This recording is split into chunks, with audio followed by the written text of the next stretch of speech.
আৰু নমস্কাৰ মোৰ নাম লংচিং তেৰ কাৰ্বি আংলঙৰ এজন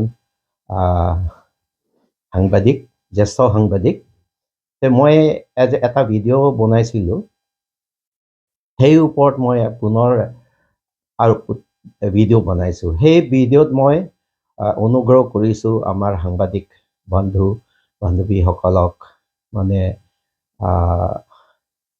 সঠিক হিচাপত যিটো যে বাস্তৱ হোৱা সেই ওপৰত মানে যি ঘটনা হৈছে একজেক্ট ৰিপৰ্টিং কাৰণে এপিল কৰিছিলোঁ মই সেইটোৰ ওপৰত পুনৰ আহিলোঁ এইটো মই সকলো মোৰ সাংবাদিক বন্ধু আৰু বান্ধৱীক মই ধন্যবাদ জ্ঞাপন কৰিছোঁ কাৰণ এবাৰ মই যিটো দেখিলোঁ সেইটো নহয় যে মোৰ কাৰণে যে কৰিছে সেইটো নহয় সেইটো মই দাবী কৰা নাই কিন্তু এবাৰ কিন্তু সঠিক হিচাপত বাতৰিবোৰ প্ৰেৰণ কৰিছে মই সেইটোৰ ওপৰতে কৈছোঁ কাৰণ সেইটো কাৰণে এবাৰ যিটো যে খেৰণি ঘটনা যে ঘটিল সেইটো এটা যিটো সম্প্ৰদায় হিচাপত লৈ গৈছিলোঁ সেইটো নহৈ পেলাই এতিয়া ট্ৰু মানে সঁচা হিচাপত প্ৰেৰণ কৰি গোটেই অসমৰ ৰাইজে বা তথা অসমৰ বাহিৰত যোন সকলেও মানে সঁচাকৈ কি হৈছিল ঘটনা সেইটো পাইছে সেইটো কাৰণে এবাৰ আমি একগোট থিয় হ'ব পাৰিছোঁ ইয়াত যে যিটো যে তাত ঘটনা সেইটো যে সম্প্ৰদায় হিচাপত হোৱা নাই জাতিগত হিচাপত হোৱা নাই ইথনিক ক্লেছ হোৱা নাই যিটো PGR VGR এভিকশ্যন লৈহে কথাটো উঠিলছে বা সেইটো কাৰণে হ'ল বুলি গোটেই ৰাইজে গম পাইছে সেইটো কাৰণে মই সঠিককৈ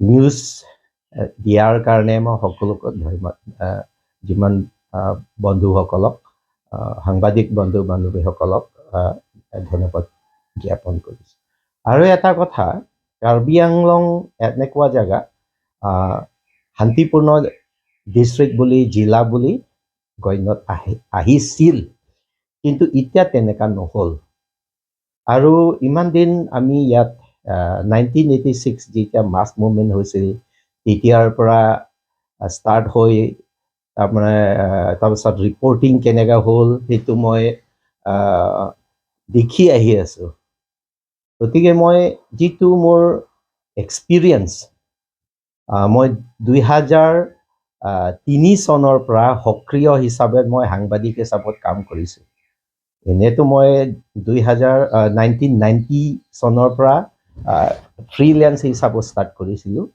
মাজে মাজে নিউজ লিখিছিলোঁ মাজে মাজে আৰ্টিকেল লিখিছিলোঁ কিন্তু 2003 চনৰ পৰা মই সক্ৰিয় হিচাপত সাংবাদিকত্ব কৰিছোঁ তাৰপিছত মই নিজৰ নিউজ পেপাৰ আৰু চেনেলো আছে এতিয়াও থেকাৰ বুলি কাৰ্বি ডেইলি তাৰপাছত মোৰ চেনেলো আছিলে সেইটো কাৰণে এতিয়া মই দেখি আহিলোঁ তেতিয়া মই দুখো লাগিছে এটা কথা কিছুমানে এটা যিটো যে তেনেকুৱা সঠিক হিচাপত প্ৰেৰণ কৰা নাই সংগ্ৰহ কৰা নাই যিটো বেলেগৰ পৰা আনৰ পৰা তেনেকুৱা শুনি পেলাই নিউজ বনাইছিলোঁ কিন্তু এতিয়া আমি সামাজিক মাধ্যমত পৰা গম পালোঁ তাৰপিছত আৰু বহুত এটা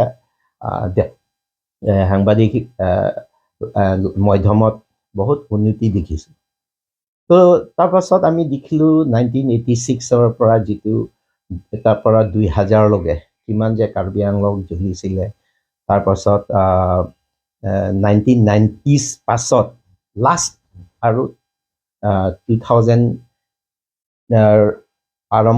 আৰম্ভণি এনেকুৱাতে কাৰ্বি আৰু থাডৌ কুকি পাইতে ক্লেছ হৈছিল তাতো বহুতে তাৰপিছত 2025 আগষ্টতো হৈছিল কিন্তু এইটো বহুত আনৰিপৰ্টেড হৈ আছে ৰিপৰ্টিং হোৱা নাছিল তাৰপাছত আকৌ আমি দেখিলোঁ 2003 চনত কাৰ্বি আৰু কুকি ক্লেছ হৈছিলে কিন্তু তাত এটা ৰিপৰ্টিং এটা আহি গ'ল যে আদা কাৰণে হৈছিল। কিন্তু সঁচাকৈ সেইটো আমি তদন্ত কৰিলে সকলোৱে গম পাই যাব সেইটো আদাৰ কাৰণে নহয়। তথাপি সেইটো টাইমত ৰিপৰ্টিং এক চাইড নিচিনা হৈছিল। গতিকে তেনেকুৱা হ'ল। তাৰপাছত আকৌ 2004 চনত কাৰ্বি আংলঙৰ বুকুলীয়া আদিবাসী আৰু হিন্দী স্পিকিঙৰ মাজত ক্লেছ হৈছিল। তাৰপাছত আকৌ 2005ত কাৰ্বি আৰু ডিমাচা ক্লেছ হৈছিল। সেই সময়তো মানে এনেকৈ ৰিপৰ্টিং আহিছিলে, তাত মই নিজে ভোগা, কাৰণ মই নিজেই ভিক্টিম। কাৰণ 2005ত মোৰ যিটো ঘৰ সেইটো গ্ৰেনেড দি ব্লাষ্ট কৰিলে, মোৰ গোটেই গাঁৱেই জ্বলিলে। তাৰপাছত মই পিছত পিছৰ কাৰণে JCC গঠন হ'ল, তাত মই চিফ কনভেনৰো আছিলোঁ। তাৰপাছত আৰু মোক থ্ৰেটো পাইছিলোঁ বহুত তেনেকুৱা। ঠিক তেনেকুৱা মই 2003 যিটো কাৰ্বি ইথনিক ক্লেছ সময়ো মই পিছ শান্তিৰ কাৰণে কৰিছিলোঁ, তেতিয়াও মই থ্ৰেট পাইছিলোঁ, বহুত তেনেকুৱাকৈ পাইছোঁ। ঠিক সেনেকুৱা ধৰণৰ গৈ এতিয়া আমি দেখিলোঁ 2013-14 চনত আকৌ ৰেংমাৰ লগত কাৰ্বি তেনেকুৱা হৈছিল। তেনেকুৱাকৈ ইলেকশ্যনৰ আগে কিবা এটা ঘটনা হৈ যায়। গতিকে এবাৰ সেই তেতিয়াৰ পৰা আমি তাৰপাছত 2018 চনত আমি দেখিলোঁ অভিজিত নাথ আৰু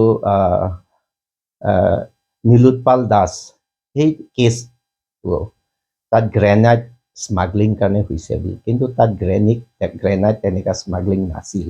গতিকে তাতো ৰিপৰ্টিং আনফালে গৈ পেলাই সম্প্ৰদায় মানে ইথনিক ছাইডত গুচি গ'ল।